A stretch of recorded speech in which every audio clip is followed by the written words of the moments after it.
Assalamu alaikum, dear student. Welcome you, Superior Group of Colleges, Learning Management System. Me, Mohammad Zahir Iqbal, HOD Biology. आज जो हम lecture हमने बेटा पढ़ना है वो है thermoregulation in mammals, thermostat function and feedback control in human और temperature and fever. Let's start with the thermoregulation in mammals और human species. इस टॉपिक में हमने रेगुलेटरी स्ट्रेटजीज को डिस्कस करना है कि वो कौन कौन सी स्ट्रेटजीज हैं. जैसे कल हमने पढ़ा कि ऑर्गेनिज्म जो हैं वो हीट को लॉस करते हैं या गेन करते हैं वेरियस मेथड से. तो उसी के मतलब आज हमने देखना है कि हीट कम हो तो ऑर्गेनिज्म क्या करते हैं और हीट ज़्यादा हो तो किस तरीके से, कौन सी उनके पास तरीक़ेकार हैं जिनकी बेस के ऊपर वो अपने आप को मेंटेन करते हैं. सबसे पहले हम मैमल्स की बात करते हैं कि मैमल्स जो हैं, जैसे कल हमने पढ़ा कि ये एंडोथर्म्स हैं और एंडोथर्म्स की कैरेक्टरिस्टिक क्या है कि दे मेंटेन देयर बॉडी टेम्परेचर, कि अपने बॉडी टेम्परेचर को ये मेंटेन करते हैं, रेगुलेट करते हैं. और कैसे रेगुलेट करते हैं? By heat. और वो हीट कहाँ से आती है? As a by product of metabolism. कि वो मेटाबॉलिक हीट होती है जिससे ये अपनी बॉडी टेम्परेचर को रेगुलेट करते हैं. मैमल्स जो हैं और human being including maintain high body temperature. और वो हाई बॉडी टेम्परेचर कितना होता है? 36 सेंटीग्रेड टू 38 सेंटीग्रेड. इसके दरमियान में मैमल्स जो हैं वो अपना टेम्परेचर रखते हैं. और ह्यूमन बीइंग का इसी की अगर एवरेज निकाल ली जाए तो 37 सेंटीग्रेड बनता है. अब एंडोथर्म्स जो हैं उनकी एग्जाम्पल्स हैं बर्ड और मैमल. इसका मतलब है उससे पहले जितने ग्रुप्स थे या तो वो एक्टोडर्म में थे या हेट्रोडर्म में.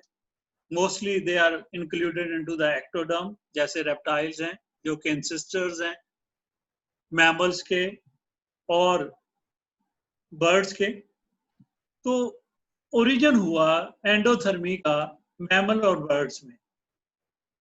उस ओरिजिन की वजह क्या थी कि मैमल्स और बर्ड्स जो हैं they keep high metabolic rate और availability of energy around the clock. दो कैरेक्टरिस्टिक हैं मैमल्स के और बर्ड्स के, वो कि इनका मेटाबॉलिक रेट हाई रहता है और इसके साथ साथ इनको एनर्जी अराउंड द क्लॉक चाहिए होती है. और ये असिस्ट करता है इनको, यानी कि ये चीज़ इनको इस काबिल बनाती है कि जो वाइडर डाइवर्सिटी है और डिस्ट्रीब्यूशन है डाइवर्सिफाइड रीजन ऑफ अर्थ के दुनिया के मुख्तलिफ कोनों में मुख्तलिफ एरिया के अंदर जो डिफरेंट वेदर कंडीशंस हैं, उन डिफरेंट इन्वायरमेंटल कंडीशंस हैं, उनको ये इजीली अडॉप्ट कर सकें और उन एरियाज के अंदर ये रह सकें. अब हमने पहले भी पढ़ा कि जो टेम्परेचर है ये रेगुलेट होता है on the base of rate of metabolic heat production और उसके साथ साथ balance with the rate which they gain or loss heat from the surrounding. ये जो रेट मेटाबॉलिक प्रोडक्शन है हीट की, ये हमेशा बैलेंस होती है गेन और लॉस ऑफ हीट के बेस के ऊपर. अब हम देखते हैं कि जब टेम्परेचर कम होता है तो अंडर प्रोडक्शन होती है. टेम्परेचर कम होता है बॉडी का, तो उस वक्त बॉडी किस तरीके से अपने आप को मेंटेन करती है? तो उसकी 3 स्ट्रेटजीज हैं. पहली स्ट्रेटजी है शेवरिंग थर्मोजेनेसिस. शेवरिंग मतलब मसल की कॉन्ट्रैक्शन और रिलैक्शन. मसल्स का कॉन्ट्रैक्ट करना और रिलैक्स करना. थर्मो मीन हीट टेम्परेचर और जेनेसिस मीन बनाना. के ऑर्गेनिज्म जो हैं वो टेम्परेचर इंक्रीज करते हैं, हीट प्रोडक्शन रेट को इंक्रीज करते हैं बाय इंक्रीजिंग मसल कॉन्ट्रैक्शन, या इसको हम शेवरिंग भी कह सकते हैं, मूवमेंट भी कह सकते हैं. और इस तरीके से ये जो कैटेगरी है, ये जो स्ट्रेटजी है, इसको बोलते हैं शेवरिंग thermogenesis. increase muscle contraction by movement or shivering by which the heat is produced. वो मेटाबॉलिक हीट प्रोड्यूस होती है। जैसे आप देखें सर्दियों में भी अगर आप एक्सरसाइज करते हैं तो आपको स्वेटिंग शुरू हो जाती है, बॉडी का टेम्परेचर बढ़ जाती है। आपको सर्दी लगनी शुरू हो जाए, आप बैठे हुए हैं, तो आप अगर जॉगिंग शुरू कर दें, मूवमेंट शुरू कर दें, तो आपको सर्दी लगनी कम हो जाती है। दूसरा है non shivering thermogenesis. Sometime the mammals जो हैं they produce heat by triggering the hormones, कि हार्मोन्स प्रोड्यूस करके ये हीट जो है वो प्रोड्यूस करते हैं। हार्मोन क्या करते हैं, ये मेटाबॉलिक रेट जो है उसको कंट्रोल कर रहे होते हैं। बेसल मेटाबॉलिज्म जो है that is controlled by the thyroxine, एक हार्मोन है जो कि थायराइड ग्लैंड से सेक्रीट होता है। ये जो थायरॉक्सिन है ये हमारी बेसल मेटाबॉलिज्म को कंट्रोल करता है, यानी कि बॉडी की जो मेटाबॉलिक रेट है उसको मेनली कंट्रोल करता है थायराइड ग्लैंड, और थायराइड ग्लैंड से एक हार्मोन जो कि थायरॉक्सिन होता है वो करता है। इसी तरह से सम जो मैमल्स हैं they produce brown fats inside the body, तो वो अपनी बॉडी में ब्रोन फैट्स बनाते हैं।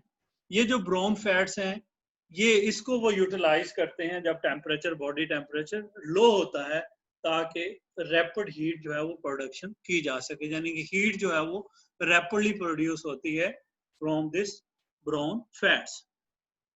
अब अगर ओवर प्रोडक्शन हो रही है हीट की, बॉडी की हीट जो है वो बढ़ रही है, उस सूरत में भी ऑलमोस्ट 3 स्ट्रेटजीज हैं जो कि मैमल्स अडॉप्ट करते हैं। पहली स्ट्रेटजी क्या है कि ये हीट को एक्सपोज एरिया से बाहर निकालते हैं बाय इंक्रीजिंग ब्लड फ्लो, यानी कि जिसको हम वासोडाइलेशन कहते हैं, उसकी मदद से ये हीट को बाहर भेजते हैं कि आर्टियोल को साइज बढ़ जाता है, जिससे flow to the skin region बढ़ जाता है और इस तरीके से हीट जो है वहां से रेडिएट हो जाती है।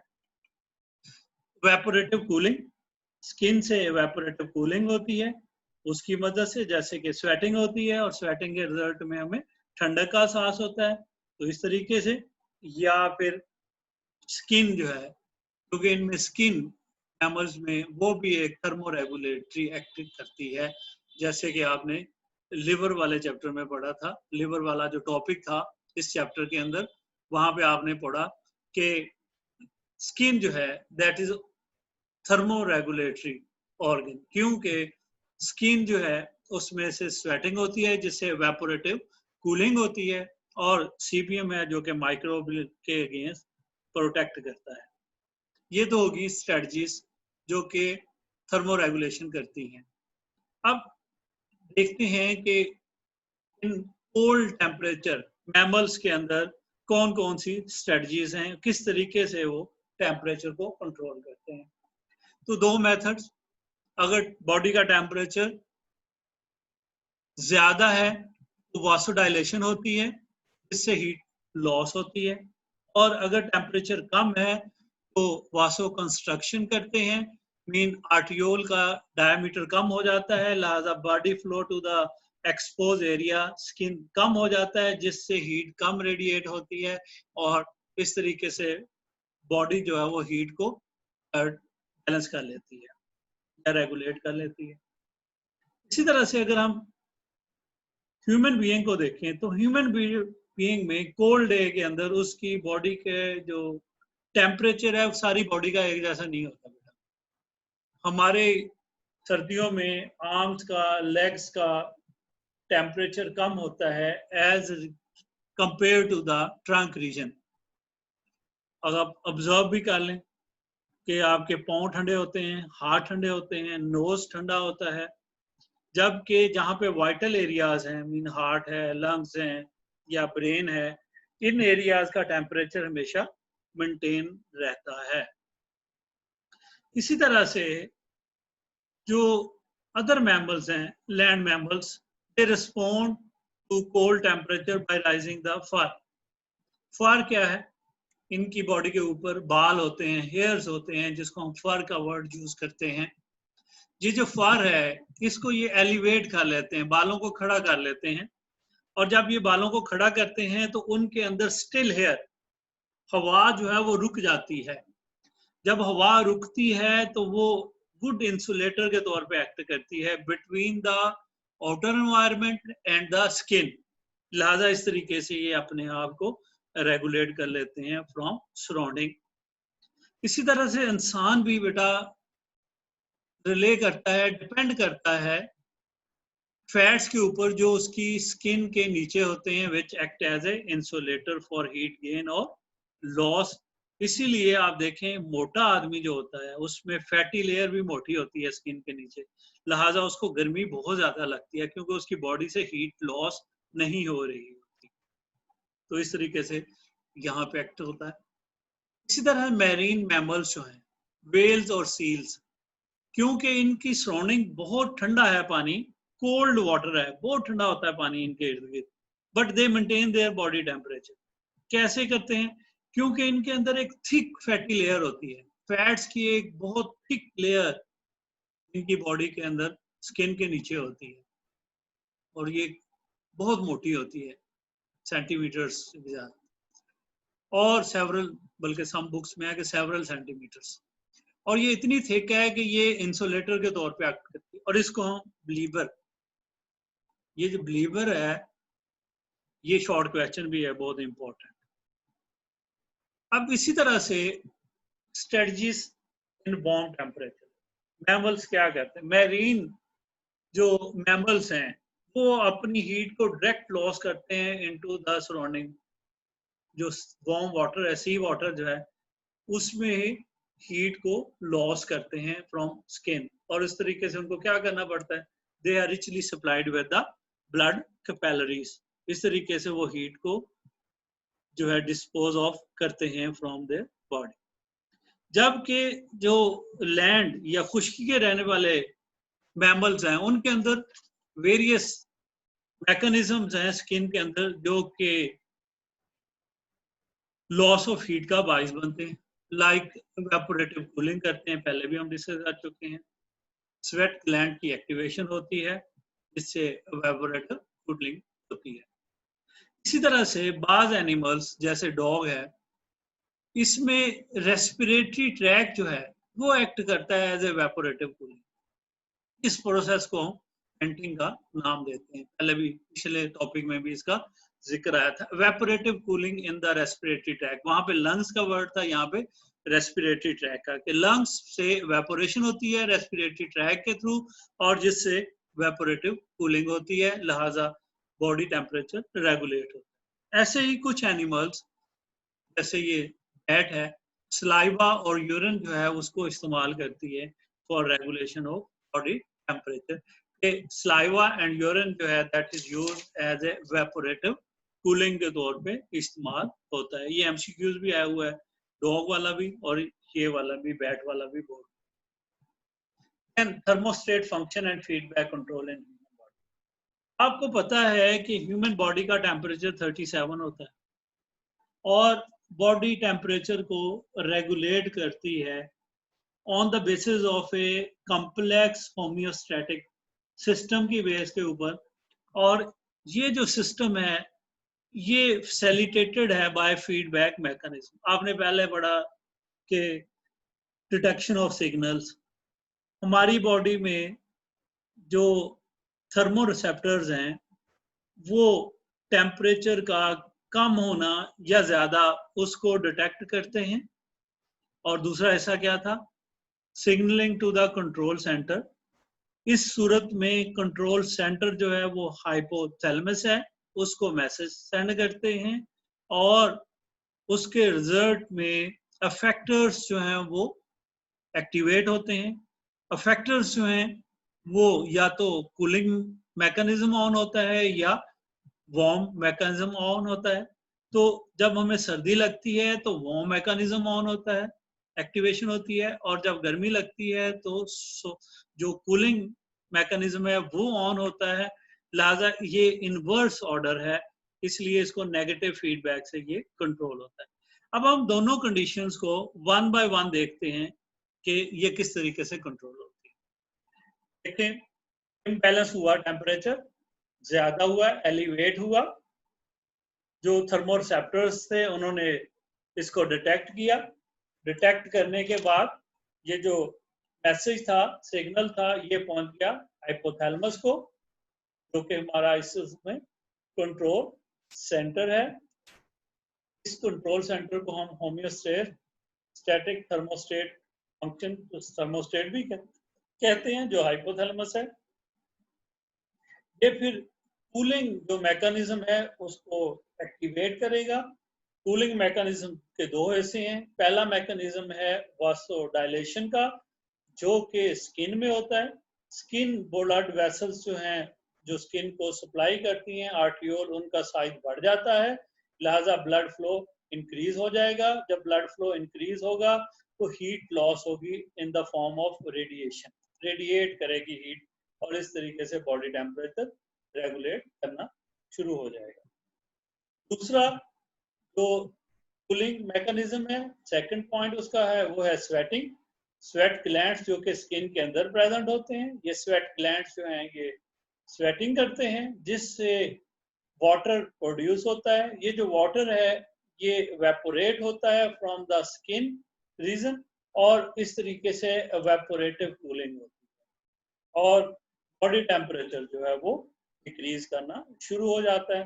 जब ये बॉडी टेम्परेचर नॉर्मल होता है तो फिर उस सूरत में थर्मोस्टेट जो है वो कूलिंग मैकेनिज्म को ऑफ कर देता है, और इस तरीके से बॉडी का टेम्परेचर होम्योस्टेसिस हो जाता है, थर्मो रेगुलेशन हो जाती है, और वो 37 बॉडी टेम्परेचर होता है। ये तो हो गया जब बॉडी टेम्परेचर बढ़ता है। अब इसी तरह से जब टेम्परेचर कम होता है, इम्बैलेंस होता है, टेम्परेचर बॉडी का डिक्रीज होता है इन द कूल इन्वायरमेंट, सर्दियों में, तो फिर उसी तरीके से थर्मोस जो रिसेप्टर्स हैं वो इस मैसेज को डिटेक्ट करते हैं और कंट्रोल सेंटर को भेजते हैं, जो कि हाइपोथैलेमस है इस सूरत में भी। और हाइपोथैलेमस क्या करता है, एक्टिवेट करता है वॉर्म मैकेनिज्म को। वॉर्म मैकेनिज्म भी दो तरह के होते हैं। एक मसल्स है जो कि शेवरिंग थर्मोजेंसिस होती है, जो ऑलरेडी आप पढ़ चुके हैं, इससे मेटाबॉलिक हीट पैदा होती है। और नॉन शेवरिंग थर्मोजेंसिस में हार्मोन्स जो हैं वो ट्रिगर करते हैं हीट प्रोडक्शन की, मेटाबॉलिक रेट को इंक्रीज करते। दूसरा काम क्या होता है कि जो ब्लड वेसल्स हैं, arterioles which supply the blood to the skin, superficial body को ब्लड सप्लाई कम हो जाती है, वासो कंस्ट्रक्शन हो जाती है, यानी कि इनका साइज रिड्यूस हो जाता है, जिससे ब्लड फ्लो कम होता है। और अल्टीमेटली जब ब्लड फ्लो कम होगा तो हीट रेडिएशन भी कम हो जाती है। इन दोनों मैकेनिज्म के रिजल्ट में बॉडी टेम्परेचर डिक्रीज कर गया, और जब बॉडी टेम्परेचर डिक्रीज करेगा तो थर्मो रिसेप्टर्स जो हैं वो मैसेज को बंद करेंगे, मैसेज ऑफ होगा, तो लिहाजा ब्रेन का क्या करेगा, ब्रेन वॉर्म मैकेनिज्म को ऑफ कर देगा। कौन करेगा, ब्रेन का हिस्सा हाइपोथैलेमस, और इस तरीके से बॉडी टेम्परेचर नॉर्मल हो जाएगा। That is the thermo regulation in human body, जिसको हम थर्मोस्टेट फंक्शन और फीडबैक कंट्रोल कहते हैं in the human body. Temperature and fever, ये शॉर्ट क्वेश्चन है, इंपॉर्टेंट है। जब हमें बैक्टीरियल या वायरल इन्फेक्शन होता है तो उसकी वजह से हमारी बॉडी में ल्यूकोसाइट्स जो हैं उनकी तादाद, उनके नंबर्स जो हैं वो बढ़ जाते हैं। जब इन दोनों के नंबर इंक्रीज होते हैं तो बैक्टीरियल और वायरल जो कि पैथोजेंस हैं उनकी वजह से, और ल्यूकोसाइट्स के नंबर इंक्रीज होने की वजह से ब्लड सेल्स जो हैं एक प्रोटीन बनाते हैं, एक केमिकल सिक्रीट करते हैं जिसको पैरोजन कहते हैं। ये जो पैरोजन है ये जाके सेट पॉइंट जो कि हाइपोथैलेमस में 37 सेंटीग्रेड है, नॉर्मल है, उसको अब द नॉर्मल कर देता है, यानी कि उसको इंक्रीज कर देता है, और इस तरीके से हमारी बॉडी का टेम्परेचर 37 से इंक्रीज हो जाता है, लिहाजा हमें फीवर हो जाता है, हमारी बॉडी का टेम्परेचर बढ़ जाता है, जिसको हम कहते हैं कि फीवर है या प्रोक्सिया। अब इन दोनों की वजह से, इन दोनों सेल्स, ब्लड सेल्स की वजह से और पैथोजेंस की वजह से फीवर हुआ, यही इनका कंट्रोल भी है। कि जब इनका की वजह से फीवर हो जाता है, हाई टेम्परेचर हो जाता है, तो यही हाई टेम्परेचर बॉडी को स्टिमुलेट करता है कि वो प्रोटेक्टिव मैकेनिज्म यानी कि हमारा जो इम्यून सिस्टम है उसको एलिवेट करता है, उसको एक्टिवेट करता है कि वो पैथोजन के अगेंस्ट जो है वो काम शुरू करें और इन पैथोजन्स को किल करें, और इस तरीके से ये कंट्रोल होना शुरू हो जाता है। लिहाजा कुछ दिनों के बाद हमारा फीवर जो है वो कंट्रोल हो जाता है। तो बेटा ये इसके साथ ही चैप्टर खत्म हुआ। ये चैप्टर इसलिए इम्पोर्टेंट है कि इस चैप्टर में 2 MCQs हैं और 3 शॉर्ट क्वेश्चन बोर्ड में आते हैं और 1 लॉन्ग क्वेश्चन। तो लिहाजा आप नंबर बना लें कि 2 MCQs के मार्क्स, 6 मार्क्स शॉर्ट क्वेश्चन के और 4 मार्क्स लॉन्ग क्वेश्चन के। तो इस तरीके से 2 + 6 8 और +2 12 मार्क्स का पेपर इस चैप्टर से बनता है। तो इसलिए बोर्ड पॉइंट ऑफ व्यू से ये चैप्टर बड़ा इंपॉर्टेंट था। अल्लाह हाफिज आपको। मे अल्लाह ब्लेस यू विद सक्सेस। अल्लाह आपको जिंदगी में कामयाब करे।